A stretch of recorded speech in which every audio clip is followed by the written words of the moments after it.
Let's talk about attachment theory, what it means for your life and your relationship.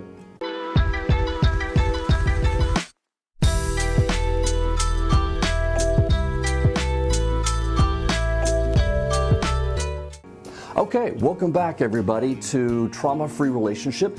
Today we're going to be talking about attachment and attachment theory. This is something that has just really revolutionized the field.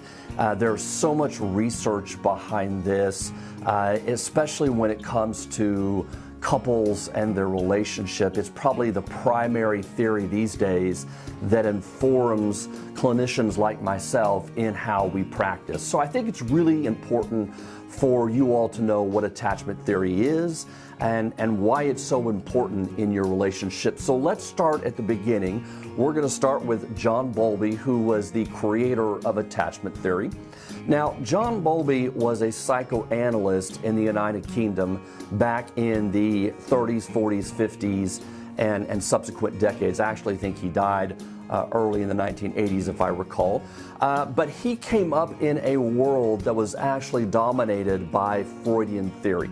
Now, real quickly, Freudian theory was all about the tripartite model of personality, meaning that you had the ego, the id, and the superego. The id was our instincts, it was our biological drives, if you will.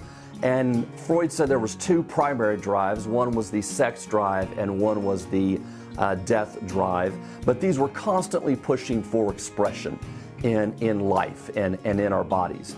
And the job of the ego was to moderate between the desires and the wishes of the id and the superego. And the superego essentially was the morals, the values of our family and society as a whole.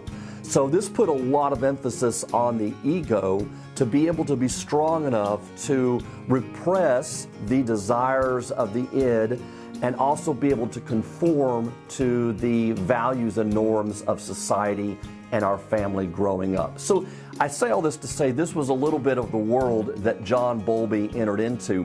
And under Freudian psychology, it was all about what the internal fantasies were of the individual. They didn't focus so much on the actual experiences. Freud was well aware that relationships impacted us. He was no idiot, but he was more concerned with what are the instinctual fantasies that come up for us. And we repress those because they are not acceptable. The superego does not accept them. And getting caught between the wishes of the id and the desires of the superego is where oftentimes pathology will take hold and we can break down with some kind of pathology, if you will. And so that was the world in which John Bowlby entered in. He was trained in that model. But for Bowlby, and this was absolutely revolutionary, he began to see the impact of separation on parents and children. And this really came about, he actually saw it and was noticing it before, but it certainly became paramount during World War II, when so many children were orphaned because their parents had died in the war, or they were sent off somewhere else to live because their parents were fighting, so on and so forth. And so he saw that this separation had a real profound effect. And so it wasn't something that was a wish or a desire internally. It was something that actually happened to the child. And so he really began to study this. Well, he had a student named Mary Ainsworth. And Mary was married to a gentleman that actually was for a while shipped off to Africa to do some work down there. And so, being the good wife that she was, she went with him, even though she was beginning to have her own career under John Bowlby back in the United Kingdom. Well, while she was down in Africa, she also began to notice that this theory, this attachment theory that John Bowlby was laying out and was compiling at that point in time, seemed very similar to what she was noticing with some African families down there as well, especially the mother and the children and that relationship between the two. So when she came back, she created what was called the strange situation. And this has become revolutionary. And so the experiment goes like this. There will be a man sitting in a room. Now he's a stranger. Nobody else in the room knows who this man is. Then also in the room would be placed a mother and her child, usually around 2 years of age, an infant, somewhat being able to play on their own, but still very much dependent on the mother to be a playmate as well. Then the experiment begins by the mother getting up and walking out of the room and leaving the child alone with the stranger in the room. Now, what we're really investigating during the strange situation is not what happens when the mother leaves the room, but rather what happens when the mother comes back into the room. How does the child behave? And so what Mary Ainsworth realized was that there were 4 different patterns, 1 secure and 3 insecure styles of reuniting with the mother. And we call these attachment styles to this day. And so the scenario goes where the mother would come back in. A child who is secure in their relationship, who's had the proper amount of attunement, love, care, nurturance from the mother, they would come and cling immediately to the mother. And then after being soothed and comforted by being left alone with the stranger, then they would begin to play on their own again. And we call that a secure style of attachment. Now, the 3 insecure styles, one is called avoidant, and this is the scenario where the mother comes back into the room and the child does not come immediately to the mother. That in fact, the child almost acts like the mother hasn't come in. The child's still playing with the toys that were about. And when the mother tries to comfort the child almost even brushes it off. And so there's an avoidant style of attachment, meaning it has learned to avoid because it won't get the comforting and the soothing that child needs. They've learned to downplay the attachment system, the drive, in themselves because they are aware that they're not going to be getting what they need anyway. So we call that avoidant style. Now, an anxious style of attachment is where the mother comes back into the room and the child comes and is very clingy, needs lots and lots of reassurance, lots and lots of attention. And actually it goes on and on and on. It does not resume its normal state of play like a secure child would, but rather gets very upset, very angry at the mother, and needs constant reassurance. And we call that an anxious style of attachment. And then finally, there was a 4th style, but a 3rd insecure style of attachment, and that was called disorganized. And so a disorganized style of attachment is where the child doesn't use only an avoidant or only an anxious style, but actually comes and wavers back and forth between the 2. So it might come and need reassurance from the mother when the mother enters the room, and then it might collapse. And then it might get very anxious again, and then it might get angry, and then it might pull away, and then it might reject the mother. And so what we begin to realize is that there are 3 types of insecure styles of attachment. There's avoidant, anxious, and disorganized, and then there's 1 style of secure attachment. And so this was absolutely groundbreaking in its day, that Mary Ainsworth was actually able to block these different styles, investigate. So this was absolutely groundbreaking for Mary Ainsworth to be able to investigate and under scientific, rigorous conditions, delineate the 4 different attachment styles, 1 secure and 3 insecure. And as this research began to be replicated and began to really take off through the scientific community, it really began to revolutionize the way we thought about relationships, the impact relationships had on us, and it began to really validate in many ways that what happens to us as a child in our families does in fact shape our love relationships in our adulthood. For a long time we've known that, but we didn't have any hardcore data to really be able to put to our theories and understand that. So John Bowlby was able to create a theory that he called attachment theory, Mary Ainsworth was actually able to create a scientific an approach of studying those different attachment styles, those observations. And by doing so, they actually revolutionized the way we think about interpersonal relationships and certainly love relationships and the impact our childhood can have on our adult relationships. Now, in the second segment here, I'm going to jump and we're going to talk about Mary Main, who was another student of John Bowlby's, and what she discovered. Okay, so now we're going to talk about Mary Main and her contribution. Mary Main was another student of John Bowlby and Mary Ainsworth, and she did something revolutionary as well. She actually was able to take the information, the outcome research of the strain situation, the secure and the 3 insecure types of attachment styles, and she wanted to know, could we actually assess these and come up with the same results in adults? We know we can look at these styles in children and we can project that this is what it looks like, but can we also move backwards? Can we move from adulthood and find the same styles that we see in children? And so she was able to compile an assessment called the Adult Attachment Inventory, the AAI, and she went and she gave this to a huge population of adults. And what she came out with was that yes, actually we can see the exact same styles in adults that we find in children. And that is, you can have a secure style of attachment, an anxious style, an avoidant style, and a disorganized style of attachment. But she also discovered something else, and this was really interesting.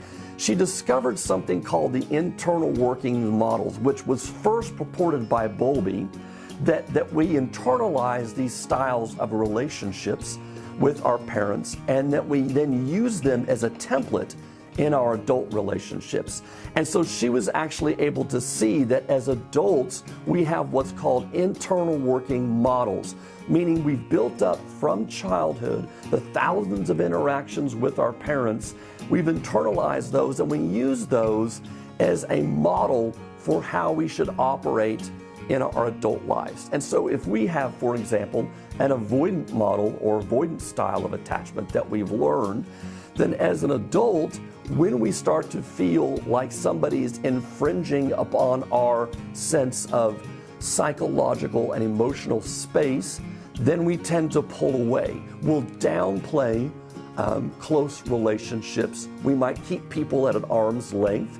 We turn off our own attachment drive in many ways so that we don't need people. We don't need a close attachment relationship. At least that's what the model tells us.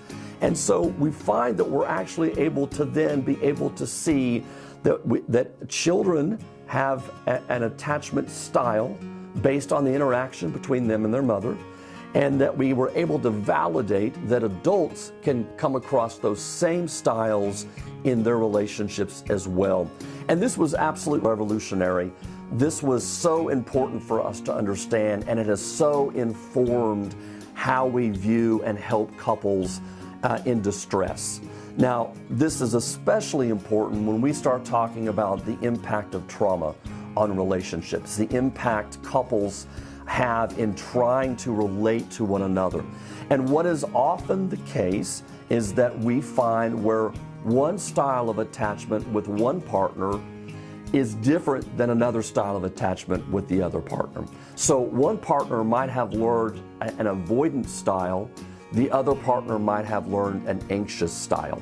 And so what happens is when they're trying to get their longings and needs and attachment needs met in a relationship, the styles that they use, the way they come together when those needs are not met, and how they protect themselves, either being anxious or avoidant, then creates these vicious cycles.